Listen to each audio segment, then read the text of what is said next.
Labas rytas, šiandien yra antradienis ir važiuoju supirkti valgyti maždaug 7:30, nes atsikėliau po 4 ar prieš 4, galvoju, neapsimoka važiuoti, nes dar yra tamsu. Tai važiuoju, dabar tikiuosi rasiu ką nors geromis kainomis, nors paskutiniu metu geromis kainomis sunku rasti net tose vietose, į kurias aš važiuoju. Taigi važiuokime drauge. Kaip man patinka nuvažiuoti į naktinį turgų, nes dauguma mane žino, kad pravarė pardavinėjimą. Tai vat, jau eilinį kartą, ne pirmą kartą einu į savo ofisą pasiimti prekių, ko žmogui reikia. O tame naktinėme turge jau įsigijau 2 dalykus. Tiksliau spėjau įsigyti. Tai kopūstų šiam 5 centų už kilogramą iš pažįstamų, kuriuos dažnai perku. Ir dar nusipirkau agurkų už 70 centų už kilogramą.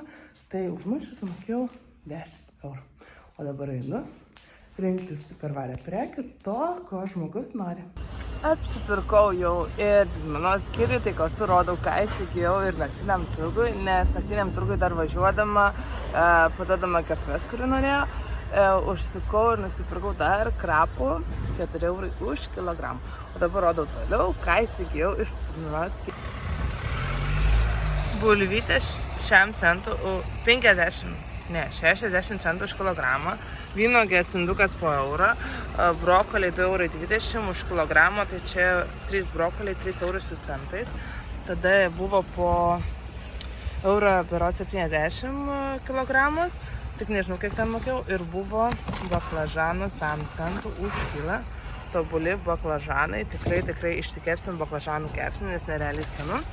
Tada yra tie razinos, graikiniai riešutai, datulės tokios ir dar kažkur ten pasislėpę turėtų būti va ten giliai spanguolės. Čia iš naktinio turgaus švieži agurkėliai, mokėjau 7 eurus, man atrodo, už šitą maišą, kaip sakiau.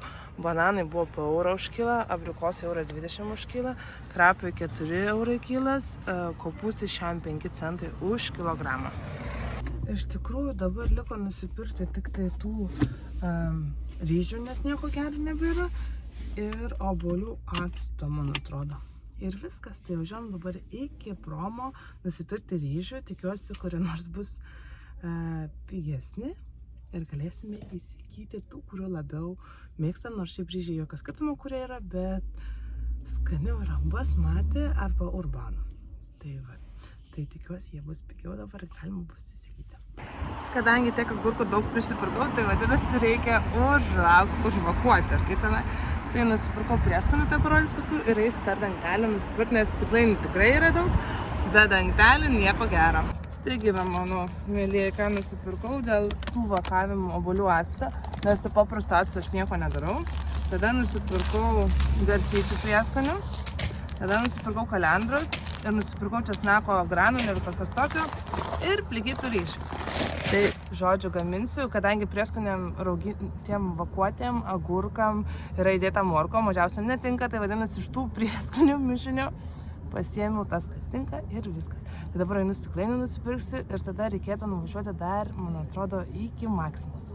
Taigi, stiklainiukų jau yra nupirkta, nes stiklainiams dangtelio, tai vadinasi važiuoti iki Maksimos beliko ir važiuoti namo nešti maistą ir vakuoti agurkėlis.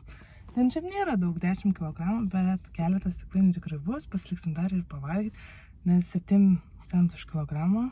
Tai yra pigu, nes didmenos skyriai prastai apie eurą kainuoja, 1,20 €, o parduotuvėje dar daugiau. Tai žodžiu, labai džiaugiuosi, kad galėjau įsigyti ir galėsiu užvakuoti tų agurkėlių, nes šeimynė labai mėgsta vakuotus agurkėlius. Tai viskas, važiuojame iki Maksimo kažko dar įsigyti. Ir kągi Maksimo nusipirkau, ogi savo obuolių actą, kurį naudoju į tą sodai nugesinti. Visokiam kepinė. Tai viskas, toks mano maisto apsipirkimas. Važiuoju vakuoti agurkėlių. Bus darbo, bet bus smagu, tada vėliau valgyti. Bet to klausiu dėl pomidorų, ten dar dėl ko. Ar bus pigiau kodėl? Tai sakė, gal dar bus, paprikos sakė irgi dar gal bus. nes iš Olandijos dabar dar veža jas, o lenkiškų paprikų kažkodėl nemačiau dar. Tai žodžiu, ką gavau, tą džiaugiuosi. Nesakyčiau, kad čia labai daug ko pigaus gavau, bet kažką gavau. Tai viskas, ačiū, kad žiūrėjote, susitiksime kitose video. Nepamirškite prenumeruoti, komentuoti ir mus palaikyti. Ir iki kitų video.